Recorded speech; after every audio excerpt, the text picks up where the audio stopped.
오늘 말씀은 에스겔서 16장 1절부터 14절까지의 말씀입니다. 또 여호와의 말씀이 내게 임하여 이르시되 인자야 예루살렘으로 그 가증한 일을 알게 하여 이르기를 주 여호와께서 예루살렘에 관하여 이같이 말씀하시되 내 근본과 난 땅은 가나안이요 내 아버지는 아모리 사람이요 내 어머니는 헷 사람이라. 내가 난 것을 말하건대 내가 날 때 내 배꼽줄을 자르지 아니하였고 너를 물로 씻어 정결하게 하지 아니하였고 내게 소금을 뿌리지 아니하였고 너를 강보로 싸지도 아니하였나니 아무도 너를 돌보아 이 중에 한 가지라도 내게 행하여 너를 불쌍히 여긴 자가 없었으므로 내가 나던 날에 내 몸이 천하게 여겨져 내가 들에 버려졌느니라. 내가 내 곁으로 지나갈 때에 내가 피투성이가 되어 발짓하는 것을 보고 내게 이르기를 너는 피투성이라도 살아있으라. 다시 이르기를 너는 피투성이라도 살아있으라 하고 내가 너를 들에 풀같이 많게 하였더니 내가 크게 자라고 심히 아름다우며 유방이 뚜렷하고 내 머리털이 자랐으나 내가 여전히 벌거벗은 알몸이더라. 내가 내 곁으로 지나며 보니 내 때가 사랑을 할 만한 때라. 내 옷으로 너를 덮어 벌거벗은 것을 가리고 내게 맹세하고 언약하여 너를 내게 속하게 하였느니라. 나 주 여호와의 말이니라.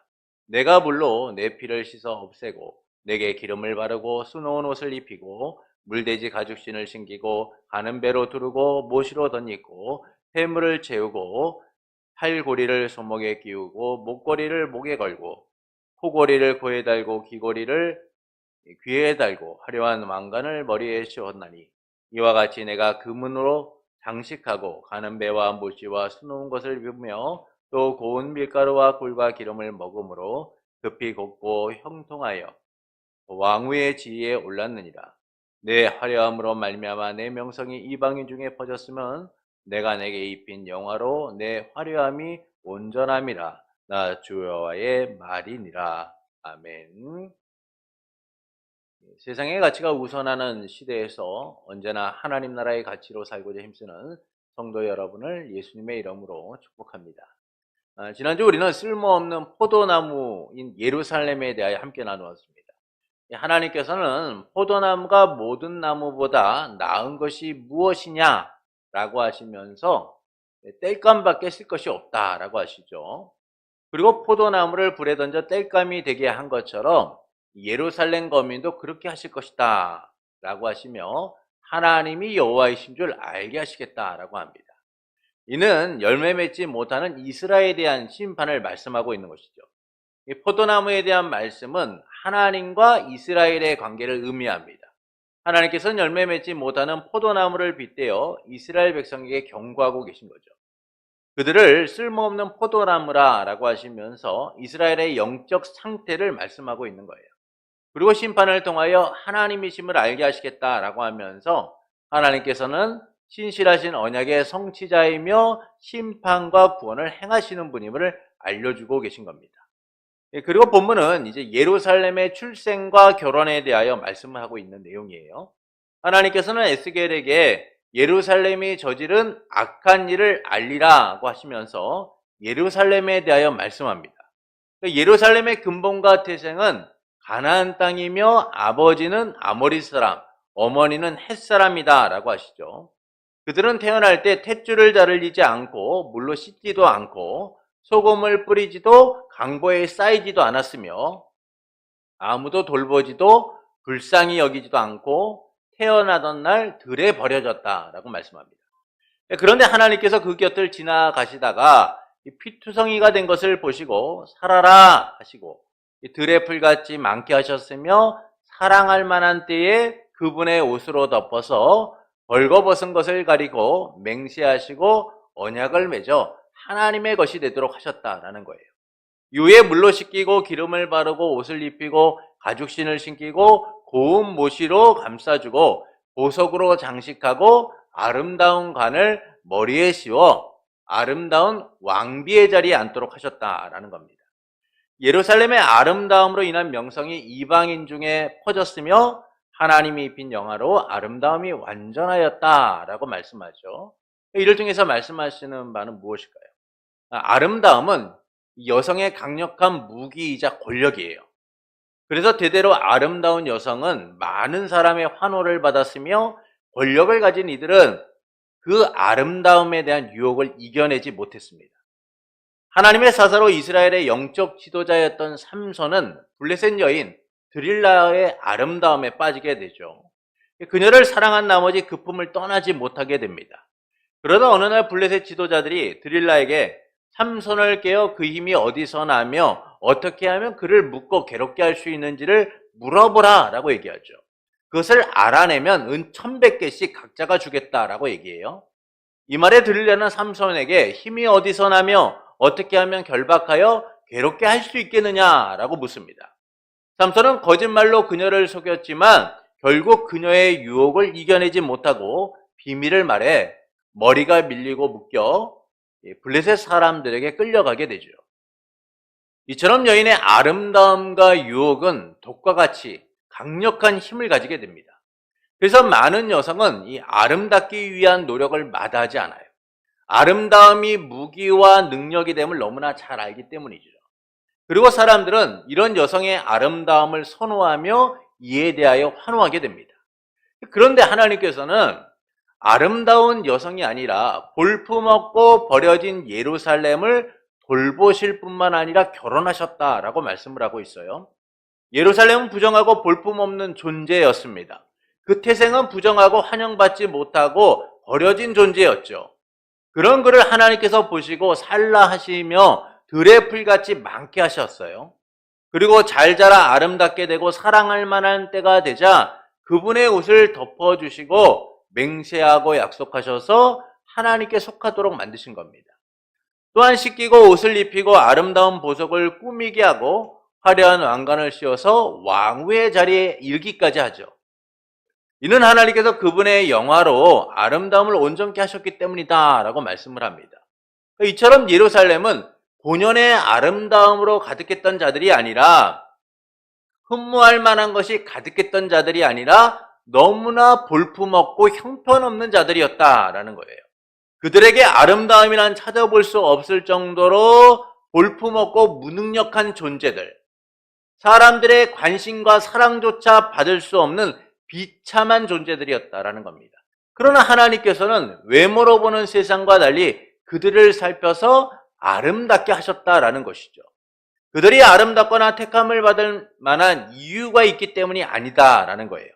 그런데도 하나님께서는 모두에게 버려진 예루살렘을 살피고 택하셔서 하나님께 속한 자로 그 영광을 덧입는 자로 살아가도록 만드셨다라는 겁니다.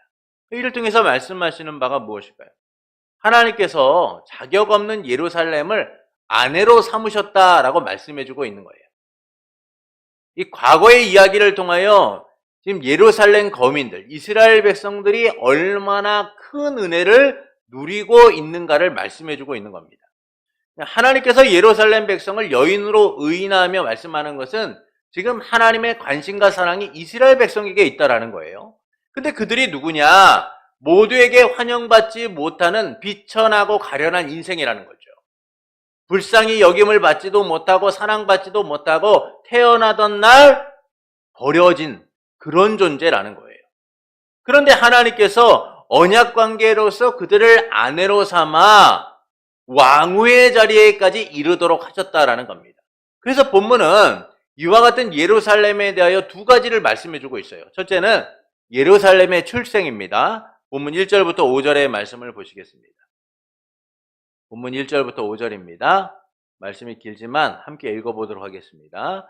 또 여호와의 말씀이 내게 임하여 이르시되 인자야 예루살렘으로 그 가증한 일을 알게 하여 이르기를 주 여호와께서 예루살렘에 관하여 이같이 말씀하시되 내 근본과 난 땅은 가나안이요 내 아버지는 아모리 사람이요 내 어머니는 헷 사람이라. 내가 난 것을 말하건대 내가 날 때에 내 배꼽줄을 자르지 아니하였고 너를 물로 씻어 정결하게 하지 아니하였고 내게 소금을 뿌리지 아니하였고 너를 강보로 싸지도 아니하였나니 아무도 너를 돌보아 이 중에 한 가지라도 내게 행하여 너를 불쌍히 여긴 자가 없었으므로 내가 나던 날에 내 몸이 천하게 여겨져 내가 들에 버려졌느니라. 하나님께서는 예루살렘의 출생이 환영받지 못하는 비참한 출생이었다라는 사실을 말씀해 주고 있어요. 그들은 혈통의 정통성이 부정당한 사람들이었죠. 근본도 없는 사람들인 거예요. 그래서 그들의 근본과 땅은 가나안이고 아버지는 아모리 사람이고 어머니는 헷 사람이다라는 거예요. 예루살렘 자체가 혈통의 정통성이 있거나 순결하거나 거룩한 민족이 아니라 혈통의 정통성조차 없는 부정하고 악한 자들이다라는 사실을 말씀해주고 있는 겁니다. 그런데 이와 같은 그들이 태어나면서 어떤 대우를 받나요? 그렇게 부정한 혈통을 가지고 혈통의 정통성조차 없이 태어났음에도 불구하고 그들이 사랑받고 아름답게 했다라고 말씀하지 않아요. 오히려 그들은 혈통의 정통성이 없이 부정한 존재로도 태어났음에도 불구하고 버려지는 존재였다라고 말씀하는 거예요. 사랑받지 못하는 존재였다라는 것이죠. 그래서 말씀은 뭐라고 얘기하면 탯줄을 자르지도 않았다는 거예요. 물로 씻기지도 않았다는 겁니다. 소금을 뿌리지도 않았다는 것이죠. 강보에 싸지도 않았다는 거예요. 여러분, 아이가 태어나면은 제일 먼저 탯줄을 자릅니다. 그리고 아이를 씻기죠. 노폐물들을 제거해 주는 거예요. 그리고 이 소금을 뿌린다는 것은 정결의 의식인 거예요. 그리고 그 아이가 추위에 떨지 않도록 잘 감싸주잖아요. 이처럼 태어나는 모든 아이들은요, 이와 같은 절차를 통하여서 그 태어남을 축복받게 되어 있는 거예요. 근데 이스라엘 백성은 혈통의 정통성을 부정당할 뿐만 아니라 그 태어난 존재 자체도 부정당하는 이들이었다라는 거예요. 환영받지 못하고 사랑받지 못하고 철저하게 버려진 이들이 이스라엘 백성이었다라는 겁니다. 결국 그들은 아무도 돌보지도 불쌍히 여기지도 않아서 결국 천하게 여겨져 태어나던 날 들에 버려졌다라는 것이죠. 이처럼 예루살렘의 출생은 모두에게 부정당하고 환영받지 못하는 비참하고 비극적인 출생이었다는 거예요. 모두에게 사랑받지 못하는 존재, 인정받지 못하는 불쌍한 인생이었다는 것이죠. 여러분, 이런 사람을 누가 사랑해 줄 수 있겠어요? 이런 사람을 누가 가까이 할 수 있겠습니까? 여러분, 사람과 사람이 만날 때 대부분 사람들은요, 이 사람이 좋은 환경에서 좋은 성장의 과정을 거쳐서 좋은 인격을 갖고 좋은 성품을 갖고 있는가를 살피잖아요. 왜 그렇습니까? 그런 것들이 결여되어 있는 이들은요, 언제나 인격적인, 때로는 삶의 결핍과 문제가 있기 때문이에요. 그래서 사람들은 배우자를 맞이할 때라든지 또는 누군가와의 관계를 맺을 때 이 사람이 어떤 사람인가를 먼저 생각하잖아요. 지금 예루살렘은 은혜를 받을 만한, 사랑을 받을 만한 어떤 자격도 없는 너무나 형편없는 사람이에요. 모두에게 사랑받지 못하는 그런 존재라는 거예요. 오히려 하나님에게 사랑받는 것이 놀라울 정도다라는 것이죠. 그런데 하나님께서는 이 이스라엘 백성을 택하셨다라는 거예요. 그래서 둘째로 예루살렘의 결혼에 대하여 말씀합니다. 본문 6절부터 14절의 말씀을 보시겠습니다. 6절부터 14절입니다. 우리 말씀을 함께 읽겠습니다. 내가 내 곁으로 지나갈 때에 내가 피투성이가 되어 발짓하는 것을 보고 내게 이르기를 너는 피투성이라도 살아있으라. 다시 이르기를 너는 피투성이라도 살아있으라 하고 내가 너를 들에 풀같이 많게 하였더니 내가 크게 자라고 심히 아름다우며 유방이 뚜렷하고 내 머리털이 자랐으나 내가 여전히 벌거벗은 알몸이더라. 내가 내 곁으로 지나며 보니 내 때가 사랑을 할 만한 때라. 내 옷으로 너를 덮어 벌거벗은 것을 가리고 내게 맹세하고 언약하여 너를 내게 속하게 하였느니라. 나 주 여호와의 말이니라. 내가 물로 내 피를 씻어 없애고 내게 기름을 바르고 수놓은 옷을 입히고 물돼지 가죽신을 신기고 가는 배로 두르고 모시로 덧입히고 회물을 채우고 팔걸이를 손목에 기우고 목걸이를 목에 걸고 토걸이를 코에 달고 귀걸이를 귀에 달고 화려한 왕관을 머리에 씌웠나니 이와 같이 내가 그 문으로 장식하고 가는 배와 모시와 수놓은 것을 입히며 또 고운 밀가루와 꿀과 기름을 먹음으로 극히 곱고 형통하여 왕위의 지혜에 올랐느니라. 내 화려함으로 말미암아 내 명성이 이방인 중에 퍼졌으면 내가 내게 입힌 영화로 내 화려함이 온전함이라. 나 주 여호와의 말이니라. 자, 예루살렘은 자격 없고 부정한 자들인 거예요. 버려지고 돌보니도 없는 불쌍한 존재인 겁니다. 그런데 아무도 관심도 사랑도 주지 않는 그들을 향하여 누구의 시선이 머무른 거예요? 하나님의 시선이 머물렀다라는 거예요. 그래서 하나님께서 피투성이가 된 예루살렘을 보시며 살라라고 하시죠.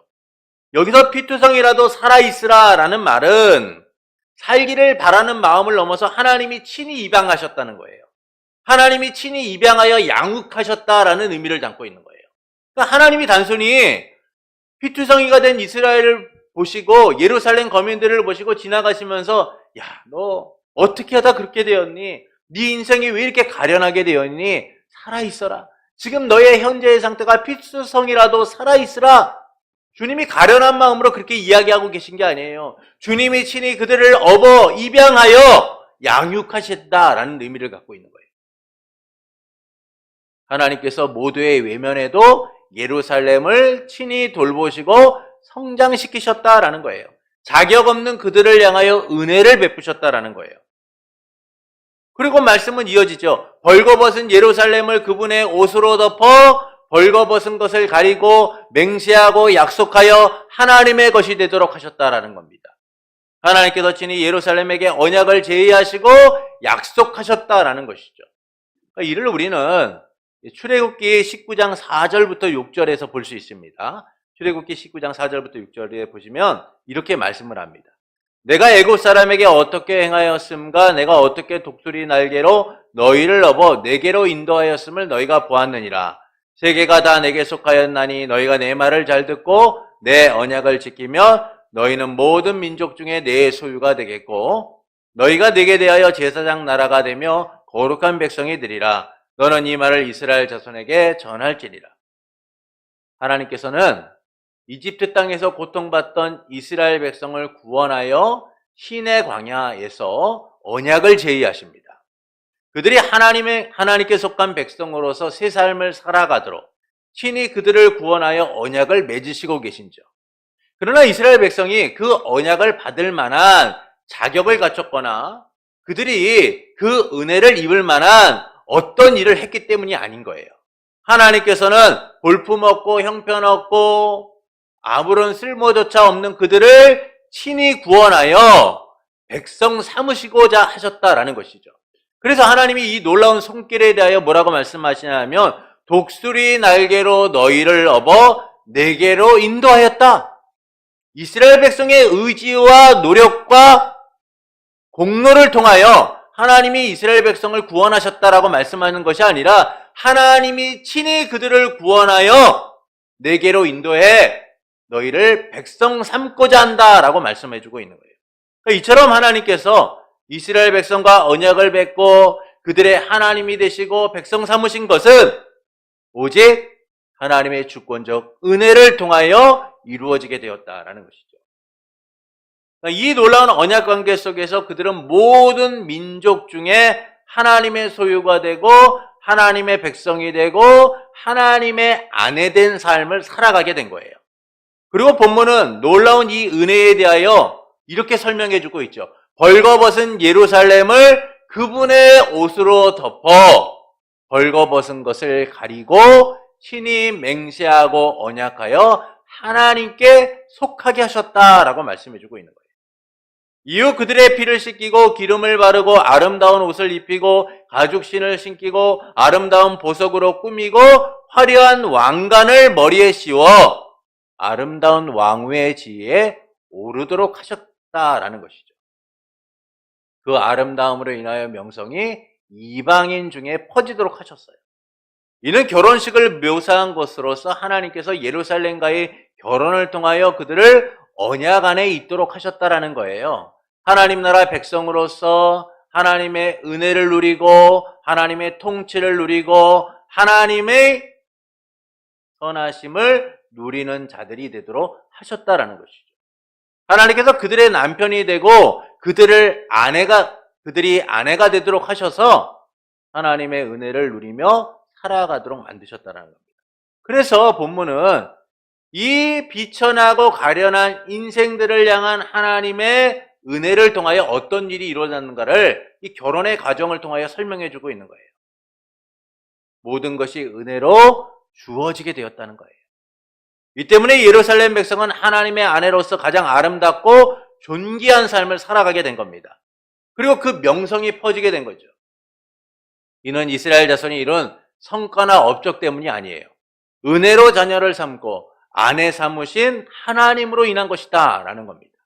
그래서 예루살렘의 아름다움이 완전해진 이유에 대하여 이렇게 말씀하죠. 하나님께서 입힌 영화로 화려하고 온전하게 되었다라고 말씀해요. 여기서 화려함이 온전하였다라는 말은 완전히 존귀한 존재가 되었다라는 거예요. 존귀한 상태에 놓이게 되었다라는 사실을 이야기해 주고 있는 겁니다. 여러분, 앞에 말씀과 대비하여서 지금 예루살렘의 삶이 어떻게 역전되었나요? 그들은 태어난 순간부터 환영받지 못하고 버려진 존재였어요. 누구도 거들떠보지도 않고 사랑받지 못하는 존재였습니다. 그런데 지금 그들이 하나님을 통하여 인생이 역전되어 어떤 삶을 누리나요? 사랑받는 존재가 되었고 그들의 영광이 하나님으로 인하여 존귀한 상태에 놓이게 되었고 세상에 그 명성이 퍼지는 존재가 되었다는 거예요. 그것은 예루살렘 백성 안에 있는 내적 외적인 것에 의하여 이루어진 것이 아니라 전적으로 하나님이 입힌 영화로 인하여 이루어지게 되었다라는 사실을 말씀해 주고 있습니다. 결국 그들이 완전하게 되는 것은 하나님의 전적인 은혜라는 것이죠. 이처럼 예루살렘 백성이 하나님께 속하고 아내된 삶은 근본적 원인은 하나님의 불가항력적인 은혜인 거예요. 하나님의 은혜다라는 겁니다. 이 은혜로 인하여 그들이 사랑받지 못하고 버려진 인생에서 사랑받고 생명을 누리는 언약 안에 있는 하나님의 백성이 된 거예요. 자격 없는 자들을 향한 하나님의 사랑과 긍휼을 덧입는 자들이 된 겁니다. 그 은혜 아래 자격 없던 이들이 자격 있는 자로서 존귀한 삶을 살아가게 된 것이죠. 그리고 이 놀라운 말씀은 본질상 진노의 자녀인 우리를 향한 은혜를 깨닫도록 만드는 거예요. 사도 바울은 에베소서 2장 3절에서 이렇게 말씀합니다. 전에는 우리도 다 그 가운데서 우리의 육체의 욕심을 따라 지내며 육체와 마음에 원하는 것을 하여 다른 이들과 같이 본질상 진노의 자녀이었더니 우리는 세상과 다를 바 없는 진노의 자녀였어요. 용서받을 수도 없고 또한 버려질 수밖에 없는 비참한 상태에 놓인 이들이었다는 겁니다. 우리에게 희망이란, 우리에게 소망이란 없었어요. 우리는 영원히 멸망받을 수밖에 없는 자들이고 진노 가운데 있을 수밖에 없는 자들이었던 거예요. 그런 우리를 하나님께서 창세전에 예수 그리스도 안에서 택하시고 예수 그리스도를 통하여 구속하셔서 하나님의 자녀 그리스도의 신부된 삶을 살아가도록 만드신 거죠. 자격 없는 우리가 하나님의 은혜로 자녀된 삶, 그리스도의 신부된 삶을 살아가도록 만드신 거예요. 이를 위해 우리 주 예수 그리스도께서 아버지의 뜻을 따라 이 땅에 오셔서 자기 부인과 자기의 십자가를 지고 하늘의 미랄이 되셨어요. 세상 죄를 짊어진 하나님의 어린 양으로서 저주의 십자가에 달려 우리의 죄를 갚으시고 보혈의 공로로 우리를 의롭게 하신 거예요. 이 은혜 가운데 우리는 하나님의 자녀가 된 삶, 그리스도의 신부가 된 삶을 살아가게 된 것이죠. 우리에게 구원받고 은혜 받을 만한 자격이 있기 때문인 것이 아니에요. 우리는 부패하고 무능력하여 영원히 멸망받을 수밖에 없는 자들이었던 거예요. 그런데 하나님께서 예수 그리스도의 공로로 우리를 의롭게 하셔서 자녀된 삶, 그리스도의 신부된 삶을 살아가도록 만드신 거예요. 이처럼 우리가 누리는 하나님 나라 백성의 삶은 하나님의 언약 관계 속에서 주어진 은혜인 겁니다. 우리에게 다가와 먼저 손 내미시고 자녀 삼으신 은혜로 인한 것이죠. 그래서 하나님께서는 그 은혜 아래 아내된 예루살렘 백성의 지난 과거를 말씀하시면서 그들이 얼마나 큰 은혜를 누리고 살았는가를 말씀해 주고 있는 거예요. 왜 하나님이 이런 말씀을 하고 계십니까? 지금 예루살렘 백성들이 그와 같은 하나님의 은혜를 잊고 하나님을 외면한 채 죄악된 길을 가고 있기 때문인 거죠. 그들이 얼마나 그 크신 은혜를 누리고 살아왔는지를 잊어버리고 하나님을 외면한 채 살고 있기 때문인 거예요. 그래서 하나님께서는 자격 없는 예루살렘을 아내로 삼으셨음을 말씀하면서 그 은혜를 바라보도록 하시는 거예요. 이를 통해 하나님께서는 우리가 어떻게 살아가기를 원하실까요? 하나님의 은혜를 기억하는 삶이 되기를 원하시는 겁니다. 처음 주님을 영접하고 그 은혜에 감격했던 때를 생각해 보면요, 우리의 중심에는 언제나 은혜에 대한 기억들이 있었어요. 그 은혜에 대한 반응들이 있었습니다. 그래서 언제나 항상 하나님을 바라보고 하나님께 기도하고 하나님을 찾아 나아가는 이들이었어요. 하나님이 원하시는 삶이 무엇인가를 고민하고 감사가 넘치는 삶을 살았습니다. 누가 뭐라고 할 것도 없이 우리는 자발적으로 그 은혜에 반응하는 삶이었어요. 그러나 언제부턴가 우리 안에 은혜의 기억과 흔적들이요, 차츰 사라지는 현실을 보게 돼요. 하나님의 말씀을 따라 은혜에 반응하기보다는 내 욕심과 욕망을 따라 사는 삶에 익숙해져 버린 거예요. 그것은 은혜를 기억하지 않기 때문이에요. 하나님의 은혜를 잊고 살아가고 있기 때문인 겁니다.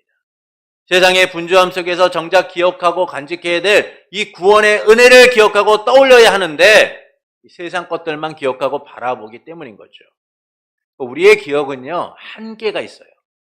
그래서 계속 기억하기 위하여 노력하지 않습니까? 계속 기억해야 하는 것들, 중요한 것들은 잊지 않기 위해서 다시 생각하고 기억하려고 노력하고 때로는 우리가 알만한 장소에 적어놓기도 하잖아요. 그렇게 하지 않으면 잊어버리기 때문이죠. 하나님의 은혜에 대한 우리의 삶도 이처럼 기억하기 위해 힘써야 되는 거예요. 하나님께서는 이스라엘 백성과 언약을 맺으시고 항상 그들에게 하신 말씀이 있습니다. 하나님의 구원하심을 기억하라는 거예요. 내가 너희를 어떻게 인도하였는지, 내가 어떻게 너희를 구원하였는지, 내가 어떻게 너희를 붙들어 주었는지를 기억하라 라고 말씀하세요. 하나님께서 어떻게 그들을 구원하셨고 백성 삼으셨는지, 그들의 남편이 되셨는지를 기억하라 라고 하셨습니다. 그래서 하나님께서는 유월절과 같은 절기를 통하여 하나님의 구원 역사를 기억하도록 하셨죠. 그러나 이스라엘 백성은 이 형식적 신앙에 갇혀서 하나님의 구원하신 은혜를 잊고 살 때가 많았어요. 하나님의 구원의 역사를 바라보지 않을 때도 있었습니다. 그래서 그들은 하나님의 은혜를 바라보고 감격 속에 살아가는 것이 아니라 자기의 욕망과 욕심을 따라서 세상의 방식을 따라 살아가죠. 하나님이 없는 것처럼 자기의 소견에 옳은 대로 자기의 뜻과 기준에 맞춰 살아가고 하나님을 외면한 채 살았던 적이 많아요. 이 때문에 그들은 결국 하나님을 배반하죠. 하나님의 심판 가운데 놓이게 되는 거예요. 이런 이스라엘 백성을 향하여 하나님은 끊임없이 구원의 은혜를 기억하라라고 하고 계신 거예요. 이런 이스라엘 백성처럼 우리도 구원의 은혜를 잊고 살아갈 때가 많아요. 하나님이 베푸신 은혜에 감격하고 놀라운 은혜에 반응하는 삶을 살기보다는 무감각하게 살 때가 많아요. 마치 기억을 잃어버린 자와 같이 내가 어떤 존재였는지를 잊어버린 자와 같이 오늘도 내가 누리는 번영과 풍요와 향락에 취해 그 삶이 예전부터 내게 주어졌던 삶인 것처럼, 그것이 마땅히 내가 누려야 될 삶인 것처럼 우리는 그렇게 살아갈 때가 많죠. 은혜가 아닌 내 삶을 위로할 세상적인 것만을 바라보고 내 욕심과 욕망을 따라 살아가요. 정작 기억하고 바라봐야 될 하나님의 구원하신 은혜를 기억하고 채우려는 것이 아니라 우리의 기억 속에는 세상적인 것들만 채워질 때가 많다라는 것. 우리 안에 채워진 기억과 생각이 얼마나 하나님의 은혜로 채워졌는가를 여러분 생각해 보면 알 수 있어요. 얼마나 우리가 하나님의 은혜와 구원을 생각하며 살아가고 있는가. 우리의 기억과 우리의 생각과 우리의 삶 속에 그 하나님의 구원과 은혜에 대한 감격들이 얼마나 나타나고 있는가를 생각해 보면 알 수 있어요. 매일 바쁘다는 이유로 하나님의 은혜를 잊은 채 세상의 일만을 기억하고 살아가잖아요. 이런 우리가 매일 하나님의 은혜를 반응하고 감격하는 삶을 사는 일이 가능할까요? 그렇지 않아요. 기억하고 바라봐야 될 순간 기억하지 못하는 안타까운 현실을 맞게 되는 거예요. 그래서 우리는 항상 하나님의 은혜를 기억하는 삶이 되어야 합니다. 어떤 상황과 처지에서든 하나님의 은혜를 기억하는 삶이 되어야 돼요. 그때 우리는 하나님의 은혜로 살아가게 될 것이고 그 놀라운 은혜로 충만하게 될 거예요. 주님은 지금도 우리가 하나님의 구원하신 은혜를 기억하며 살아가기를 원하세요. 그것은 하나님의 구원을 잃어버리거나 하나님의 구원과 멀어지기 때문이 아니라 하나님의 백성들이 하나님의 백성답게 살기를 원하시는 하나님의 마음이 우리를 향하고 있기 때문인 거예요. 그래서 하나님은 끊임없이 우리가 그 구원의 은혜를 기억하고 은혜에 반응하는 삶이 되기를 원하시고 있는 것이죠. 그러므로 은혜를 잊어가는 시대에 하나님의 은혜를 기억하며 사는 성도가 되는 것은 어떨까요? 매일 구원의 은혜를 기억하며 감격 속에 살아가는 성도가 되시는 것은 어떨까요? 사랑하는 성도 여러분, 하나님께서는 근본도 태생도 부정한 예루살렘, 환영받지 못하고 버려진 예루살렘을 보시고 살리셨으며 아내로 삼아 화려함이 완전하게 하셨다라고 말씀해요. 이는 하나님께서 자격 없는 예루살렘을 아내로 삼으셨음을 말씀하는 거죠. 결국 그들이 누리는 모든 것들이 하나님의 은혜로 주어졌다라는 사실을 알려주고 계신 거예요. 그래서 본문은 예루살렘에 대해 두 가지를 알려주죠. 첫째는 예루살렘의 출생이에요. 예루살렘의 출생은 부정당하고 인정받지 못하는 불쌍한 삶이었다라는 겁니다. 그런 그들을 하나님은 은혜로 품으셨다라는 것이죠. 둘째는 예루살렘의 결혼이에요. 하나님께서는 자격 없고 부정한 예루살렘을 친히 입양하고 양육하셨을 뿐만 아니라 맹세하고 언약하여 하나님의 것이 되도록 하신 거예요. 그리고 예루살렘과의 결혼을 통하여 언약관계 안에 그들이 거하며 하나님의 은총을 누리는 자들로 살아가게 하신 거죠. 그래서 이 은혜 아래 예루살렘은 가장 아름답고 존귀한 삶을 살게 되었고 그 명성이 이방에까지 퍼지게 돼요. 이처럼 예루살렘 백성이 하나님께 속하고 아내가 된 삶은 그들의 어떤 근본적인 공로나 성과나 그들이 해놓은 어떤 일을 통하여 이루어진 것이 아니라 오직 하나님의 은혜를 통하여 이루어졌다라는 사실을 말씀해주고 있는 거예요. 그래서 하나님께서는 그 은혜 아래 아내된 예루살렘 백성의 지난 과거를 말씀하시면서 그들이 얼마나 큰 은혜를 누리며 살아왔는가를 말씀해주고 있는 거예요. 그리고 주님은 우리 또한 그 은혜 속에서 하나님의 자녀되고 백성된 삶을 살아가고 있음을 알려주고 계신 겁니다. 이를 통하여 하나님께서 우리가 어떻게 살아가기를 원하실까요? 하나님의 은혜를 기억하는 삶이 되기를 원하시는 거예요. 그러나 언제부턴가 우리 안에 은혜와 기억의 흔적이 사라진 현실을 보게 되죠. 그것은 은혜를 기억하지 않고 있기 때문이에요. 은혜를 은혜로서 바라보지 못하고 있기 때문입니다. 어떤 힘들고 어려운 사람들에게 매일 도움을 주면 그 사람들이 그 도움의 은혜들을 은혜로서 받아들이기도 하지만 일정한 순간이 지나면 그것을 당연한 것처럼 여기며 살아가는 모습들을 봐요. 그것이 바로 우리의 모습들인 거죠. 그래서 하나님께서는 우리가 은혜를 은혜로서 기억하고 살아가기를 원하시는 거예요. 반드시 기억해야 될 은혜의 가치를 잊고 살아가는 이 시대 속에서 우리가 하나님의 구원의 은혜를 기억하고 그 은혜에 반응하는 삶이 되기를 원하시는 겁니다. 결국 우리는 구원의 은혜가 없이는 살아갈 수 없는 존재이기 때문이죠. 그래서 하나님께서는 우리가 그 구원의 은혜를 기억하고 하나님의 백성답게 살아가기를 원하시는 거예요. 그러므로 은혜를 잊어가는 시대에 하나님의 은혜를 기억하며 살아가는 성도가 되시는 것은 어떨까요? 매일 구원의 은혜를 기억하며 감격 속에 사는 성도가 되시는 것은 어떨까요? 그때 우리는 구원의 은혜로 충만하게 될 겁니다. 주님이 베푸신 은혜가 얼마나 복된지를 알게 될 것이고 그 감격 속에서 주님이 주신 날들을 기쁨으로 살아가게 될 거예요. 하나님의 능력 안에 거하게 될 것이고 그 능력이 우리의 삶 가운데 나타남을 누리게 될 겁니다. 하나님의 구원하심이 주는 위로와 평안을 누리게 될 것이고 그 위로와 평안이 내 삶을 지배함을 누리게 될 거예요. 그러므로 하나님의 구원하신 은혜를 날마다 기억하길 원하는 성도 여러분에게 택하시고 구원하신 삼위일체 하나님으로 인하여 구원의 감격과 기쁨 속에서 베푸신 은혜를 날마다 누리는 복된 성도가 되기를 예수님의 이름으로 축원합니다.